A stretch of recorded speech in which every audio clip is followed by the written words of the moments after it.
Hey, how's it going? It's Rob and Nolan here. I'm on a Zoom call with Gypsy Jazz Club member Paul.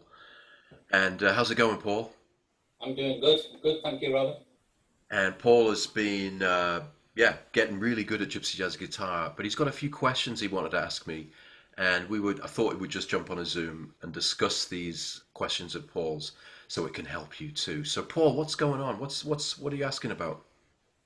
Okay, I've been working on trying to play faster and keep it very clean, um, but I still want to sound gypsy jazz rather than Chet Atkins clean or Hank Marvin clean, if you know what I mean. Not that there's anything wrong with either of those guys, both absolute legends, Definitely. but it's not what I'm aiming for. I want the more traditional gypsy. So I just got a few specific questions about style and things I should maybe try and introduce in my playing. Maybe even more importantly, things I should try and take out or reduce. So maybe a couple of bad habits I've got, I don't know. So I'm just curious. And the first specific question I've got is to do with sliding. I I tend to do it a lot, but I think maybe I'm doing it out of laziness sometimes. So, like, here's a little thing. I pinched off Stockwell, although he does it an octave higher than this, but Okay. I was in for Sephora and he did.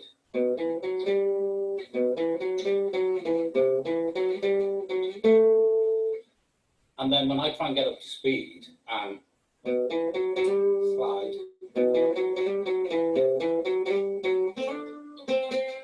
so, rather than run up there and hit the notes accurately, you know, Right. but I'm not sure, is that, am I wandering away from a gypsy tradition by sliding all over the place, or do these guys do it as well? And do you do it? Okay. Really good question. So you're learning gypsy jazz. You want to sound more gypsy, as opposed to country or Yeah, yeah. blues or there's nothing wrong with your technique. It's sounding really good, but you want to get more flavor and you're wondering about the slides. Well, for a start, just disclaimer. I'm the most unorthodox gypsy jazz player ever. Okay, so I'm not using the gypsy picking technique, right? The Right. orthodox rest stroke technique that Django and Stocklow and all these players that we love use. I'm personally using a lot of slides. I'm using legato and slides, so I'm sliding a lot. I'm not looking to pick every note. Uh, I'm using slides and hammer-ons and quite a heavy vibrato and bends to give my notes and my playing the character and flavor. Uh, and I'm not relying on gypsy picking. I do like to get a strong tone, so for whatever reason, I'm able to get quite a loud tone out of any guitar. And even I've talked to Yakov, who said, I don't know what it is with you, Robin, but you're the only player I know that is not using the gypsy picking in gypsy jazz, yet it sounds like you do, the sound of the guitar and the notes. So that's just me. If I was advising you, I would say, look, when you play those notes, it sounds, if you're talking about sounding gypsy, it already sounds gypsy. I think limiting yourself to not being able to do those slides is just that, limiting yourself. So play the phrase, just relax and play the phrase a couple of times the way that you would naturally do it. And let's get specific about what you're talking about here. Okay. So,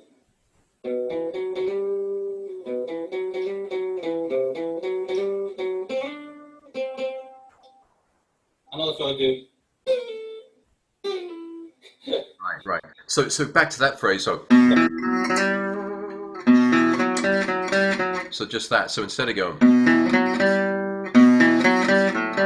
you're going, Yeah.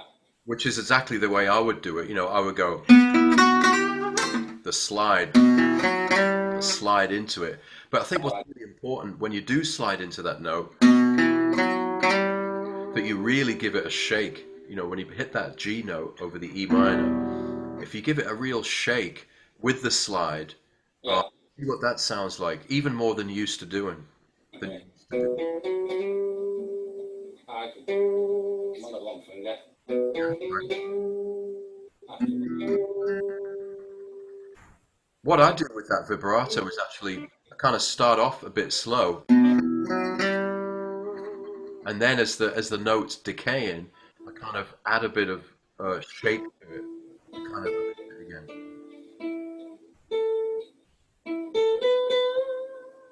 Yeah,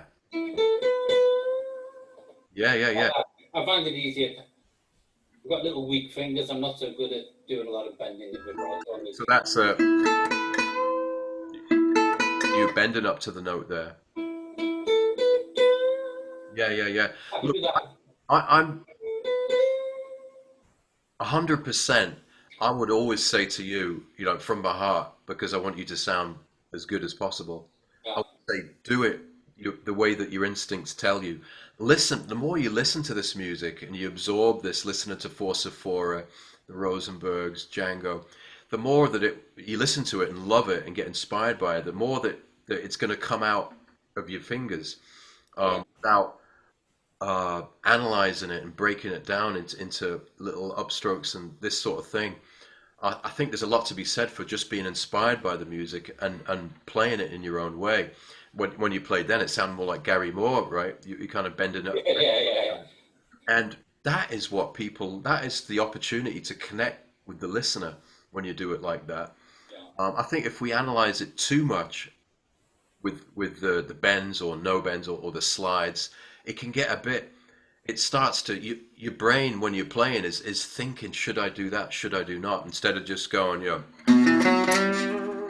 um, Yeah. you know what I mean? And you're playing more natural. I think I might be typical of a lot of other people who I've met through the club, in as much as we've been playing guitar forever, but not gypsy, but new to gypsy jazz, and I just want to make sure right early on in my progression that I'm not bringing something in that becomes an integral part of my playing that doesn't really belong there. I want to be, I want to sound less like me and less like what I've got this vision of me sounding like at some point in the future. Do you know what I mean? That's really interesting you say that. I mean, to be honest, I'm usually trying to encourage players to sound like themselves. Yeah, no, and I understand that. But Paul Dillon has been playing guitar for 40, 45 years. Yeah. And I don't want to bring too much of that. This is a new thing to me. And I don't want to just bring all of that with me and impose it on this. I'm learning something new. Yeah. So not only do I want to learn new techniques, I want to make sure that I don't bring a whole pile of stuff in here that doesn't really belong. It doesn't mean I'll never play like that again, but just not here. What I would recommend you doing to sound more gypsy and to sound a new way of Paul Dillon playing guitar Yeah, would be to put more into the get more sound and tone from each note possible. So if you think away from technique and you go to the end result of sound and tone, how it sounds, then whatever, and you want to get to that sound, then your fingers and your right hand, your left hand will automatically try to get the sound out of the guitar. So whatever it takes. So go for tone, the tone of the guitar, the volume, you know, so you really kind of like, and you can't play like that by just going. Um, so there's lots of things where I play where I'm really going to make the guitar sound as beautiful as possible. yeah, that's really interesting because I played electric guitar for so many years, even like, hollow body archtop jazzes and things. But you never have to hit it hard. And something I learned really early on with this is, if I'm hitting it in the middle, the strings are too floppy. I've got to get back near the bridge somewhere. And the more I whack it, the more kind of authentic it sounds. The guitar doesn't come alive really this thing until Yeah, you give it a bit of a stick. yeah, definitely. Because I've heard you playing in the campfire. You posted videos, and the last thing I think is your concern is technique. You got a nice nifty way of playing around whatever tempo you're playing. You posted a video recently, Joseph, which was burning. Yeah, So the actual technique is not, you're not trying to get faster. I think it's the tone and the sound which comes from the vibrato. You mentioned slides and stuff, and the way that I get more character in the notes is those kind of, on a ballad. So like,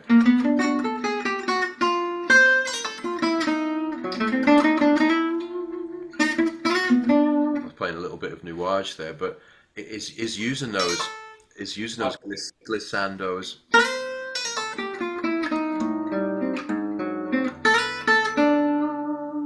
I'm really always going for tone. I'm not a shredder, a technical, No.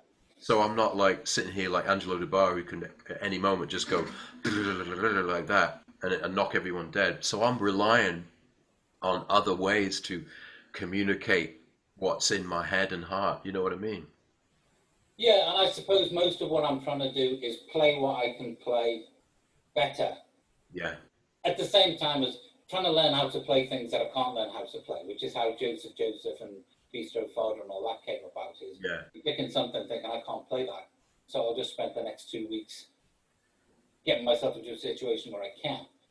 But maybe I need to spend a bit more time on something that I can play, but playing it better. Yeah. I think something like Bistro Fada, because you've got that continual line of notes. That's great to get your gypsy chops together because you want to get a sound out of the acoustic guitar there. And Yeah, the more you practice that, the more you're going to be comfortable with it, and the more that you're going to give it a bit more volume and feel every time instead of just struggling to meet the notes and make the notes. You're going to be putting a bit of something extra into the notes. So I would carry on doing that, but at the same time try and develop your, like Nuage. I don't know if you play that, but like just and for a ballad or for if you can play a downstroke, play a downstroke, and that obviously gets you a bigger sound and more sustain. So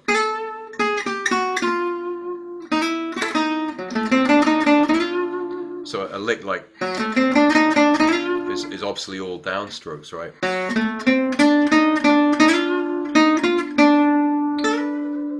Like that.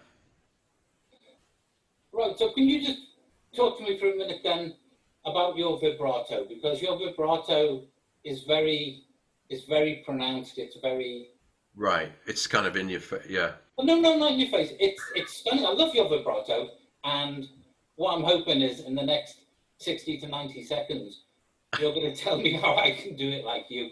Yeah. So I've got a couple of different ways of doing it.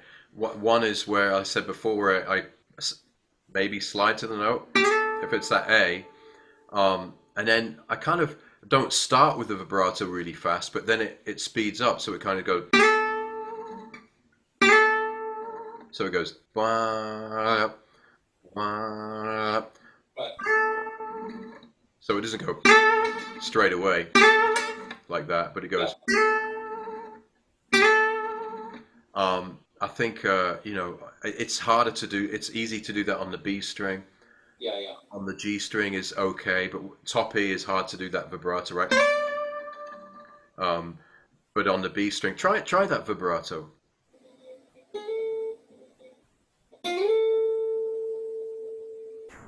I mean, I'm doing the classic backwards and forwards with the finger. I never figured out why that actually works. There's a fret there. Why would that make any difference? But it sort of does.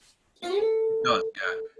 So just so I can hear, try it a little bit more With a bend. that way rather than that way. Just try it. Yeah. So if you're going.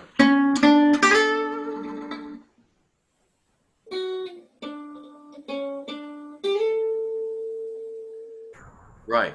And it's like,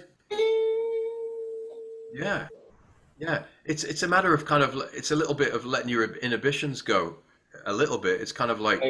your hair down and kind of go, and I'm gripping the neck tightly and really like that, like a blues player.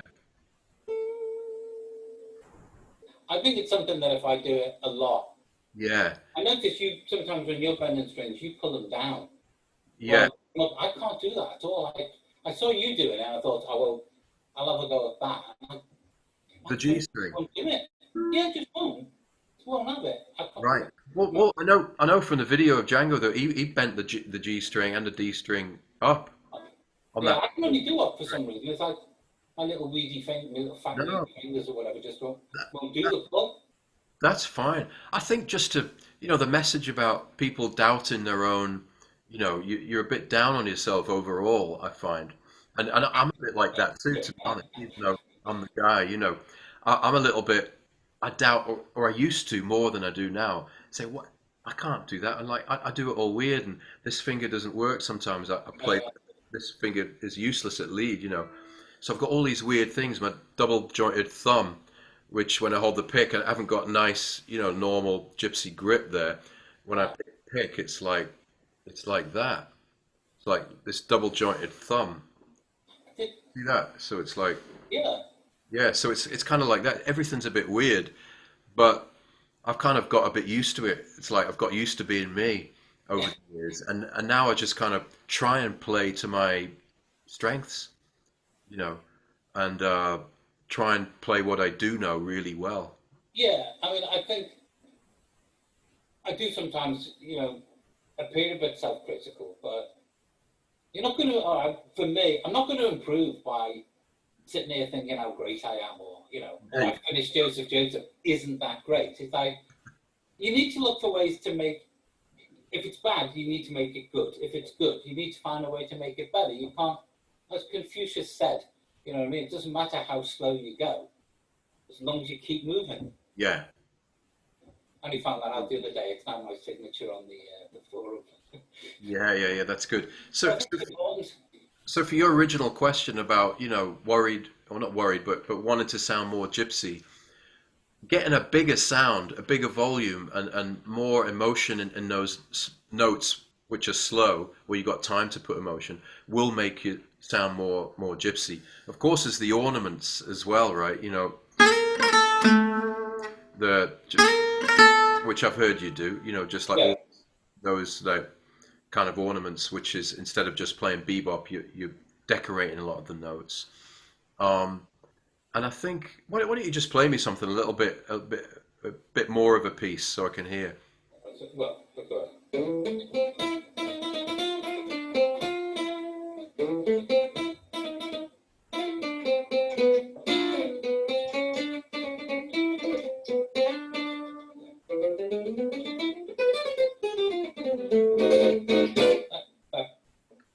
That sounds great. I think everyone would agree. That sounds really good. You got, like I say, you've got a nice, nifty technique, and you've got that. You're doing the ornaments. Yeah, That sounds on that guitar. It totally sounds really gypsy there. So you do not have that issue where you sounded like a bluegrass player playing a gypsy guitar. I think already you're starting to, since you've been working on this, it's sounding more gypsy, and that's what you want to sound like. yeah, It's not like, it's sounding pretty authentic to me that I think if you just, I think a lot of it is attitude as well. If you're confident and, those kind of chords, that you really kind of give it a bit of like, a bit of confidence, it really goes a long way. well, maybe I should buy a caravan. That, that is definitely the next step. Right, I've got one last question on my list, and it's the triplet. Is it, it's not triplet, is it? But it's this. Hang on.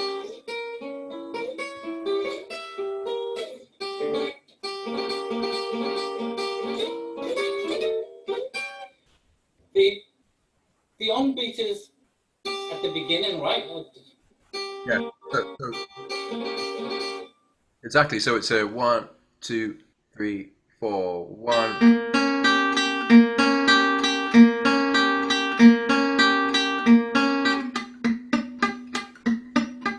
So it's that, right? That's what you're doing. Yeah, but then on the occasion when I try and use it, it becomes this kind of fake, blustery Yeah. kind of. Yeah. Well, the emphasis isn't really on the correct beat there. Okay, so here's another thing. Look, I'm the guy again that's the most unorthodox gypsy jazz player out there, and I kind of, it's meant to be this,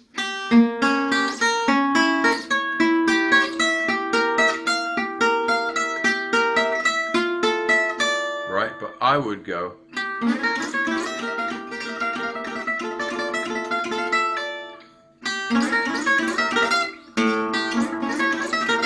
Something like that. Or I even go, if I do it the really, like the way I used to play guitar, it would be, I would do it with a closed hand. I've done it even like, a bit like Albert Lee, but so that's me, right? I've done it, some kind of sliding, and I do this.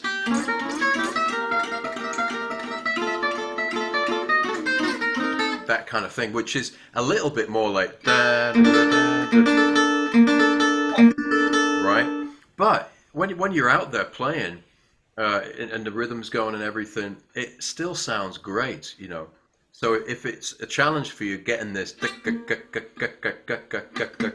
even, then as long as you use it, it's trying to move it like in between the two notes that you're plucking on the top string.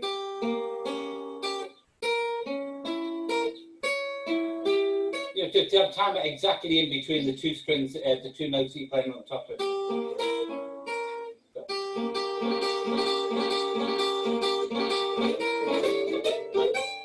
Yeah.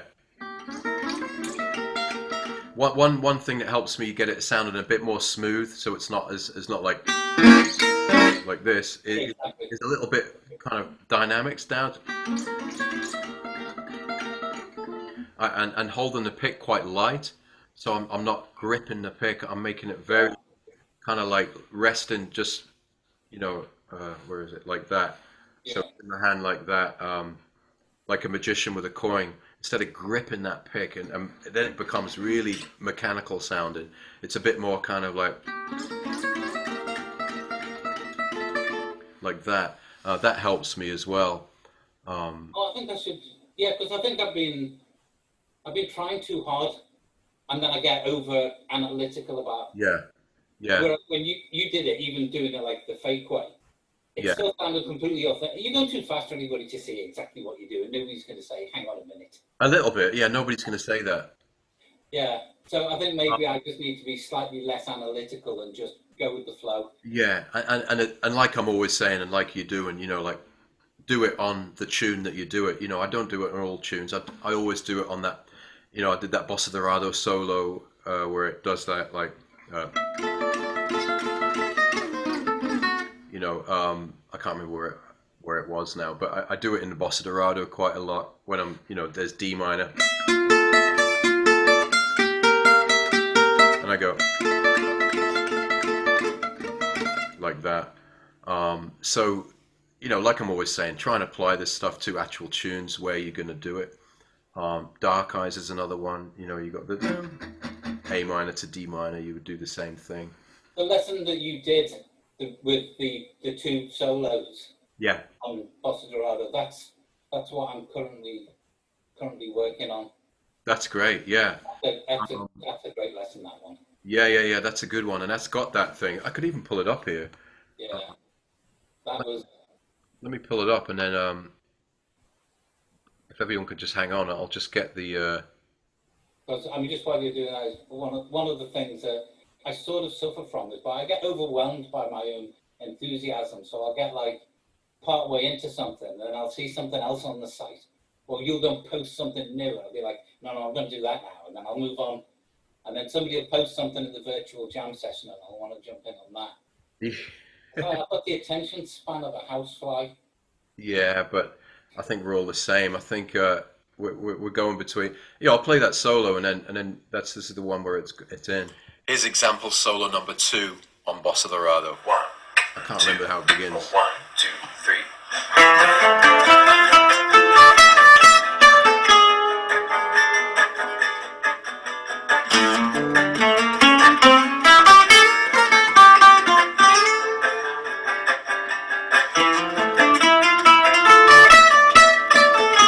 A lot of vibrato.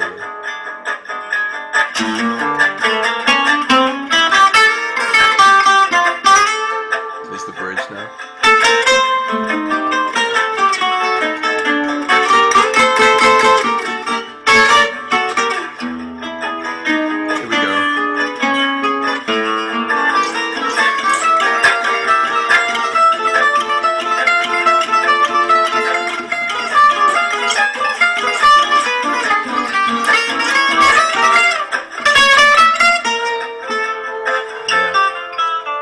it's got that bit in there. So maybe try that Bossa Dorado solo too, and to practice that Yeah, I'm Django roll, that Django diminished roll or whatever we call it. And you can speed that video up as well on YouTube on that yeah. solo too, and then it's kind of a bit faster. That would be a good one to work on. Yeah, no, I discovered that yesterday, and I've listened through it a few times. And later on today, I intend to start working on that. So one of the interesting things actually about your teaching technique that's changed things for me is a few months ago, I looked at that video and thought, yeah, that's great, but I'll never be able to do that. And now I'm sitting there and I'm watching it and I'm thinking, yeah, that's great. I don't know how long it's going to take. I've got no idea how much, but I don't care. No, But I can do that. I That's know a you can. great statement. I think. Well, that's fantastic, Paul. I'm really happy about that, of course. But that's the kind of solo which has got a mixture of that, those opportunities to put that gypsy feel in the notes, which I'm There you go. going on about, the vibrato, and it's got that kind of machine gun little bit picking bit in it as well. So that will be quite a good solo that will probably raise your different, your playing would sound better once you could get that solo down. Yeah, because I'm operating my whole learning plan on a twin track approach. It's like I'm learning other people's solos, which includes a lot of your stuff, your lessons and things. And as you know, I've been trying to steal stuff off people like Django, and everything. So I'm trying to be a better guitarist, but by playing other people, because I didn't learn to play guitar by sitting down and trying to write tunes. I learned to play guitar by playing other people's tunes. And that's what's making me mechanically better, if you like. Yeah. But I'm finding as I'm working on my own stuff, which I very rarely bring out publicly in the forum, I'm finding little riffs and things or little licks that I've got from the thing, and little tricks like something that would start on beat one of a bar, and it's very obviously a Django lick. You can get away with starting it on beat three, and it sounds completely different, but still very Django. So I'm trying to become more inventive on my own accord at the same time as just trying to learn how to play this better. Yeah, yeah.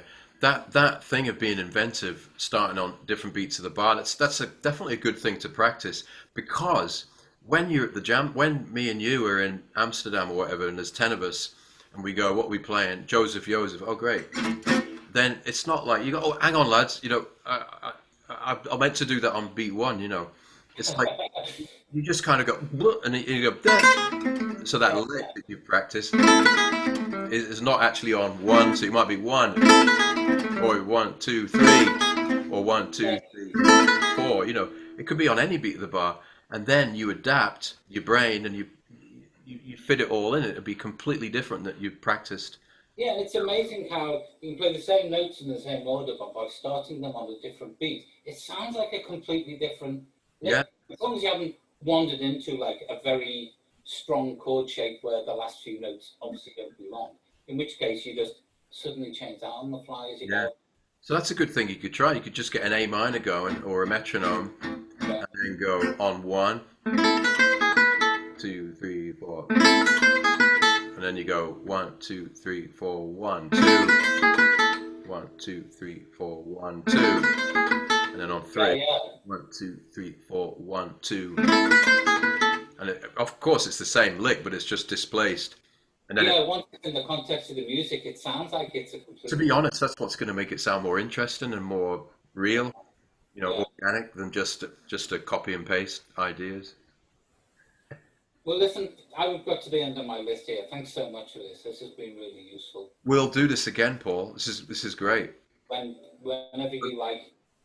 Yeah, I've let's got, just recap. So we jumped on because you had a few questions to ask me about, you coming to this style from playing another style, yeah. but you felt a bit that you weren't integrating into this style enough with your playing, and you didn't want to be I don't know what the word you would call it, but you wanted to sound more authentic, more Yes. gypsy in this style. And so you asked about slides and stuff like this. And my response is that you already sound in my ears, and I'm sure my gypsy friends or people who know gypsy, you would sound, you've got a great feel and a great sound with those slides. You should not be feeling self-conscious about sliding to a note or not, or did I pick that, or did I do an upstroke? That kind of thing you shouldn't think about. I think you should more concentrate on learning this Bossa Dorado solo, learning your next tune, getting really good at that bistro fado. Um, I think that's my answer to those questions. Yeah, and I think for me to get all of this out of the way at the beginning, because Gypsy Jazz is something I'm very new to, for me to get this out of the way at the beginning, because the worst thing is to get 2, 3 years down the line and wish you'd never started with something. That it's difficult to try and fish that out of your playing now. It's a habit you've got. Yeah. So even if some of it seemed a bit obvious, I'm glad we got this out the way early on for me. Yeah, and keep an open mind as well. Keep Yeah, a really open mind, and it's a guitar, whatever it's called, gypsy guitar. It's a guitar. It's got the same 6 strings. Keep an open mind, and I think you, if we talked in a year from now, I think you'd be developing your style a lot more than you have even today. I think if you carry on this way, if you've got the time to put into it. well, like I said, I've just retired, so this is my life now doing this. It's Welcome. great. Love it. Yeah, great. All right, Paul. Well, let's catch up again very soon, and we'll talk about another topic because it's great chatting with you. And Yeah, I'm getting loads out of this, and I hope that other people, when they watch it, will think, "Oh, I wondered that," or "I never thought about that," but I'm glad that I've heard that now. So hopefully, yeah, other people will get something out of this. yeah, for sure. All right, Paul. Well, listen, I'll see you in the campfire. Yeah, I'll be there. See you at the campfire, and thanks for taking the time. It was really great. No problem. Thanks for you taking the time with me. Okay, cheers, buddy. Cheers. Bye. See you soon.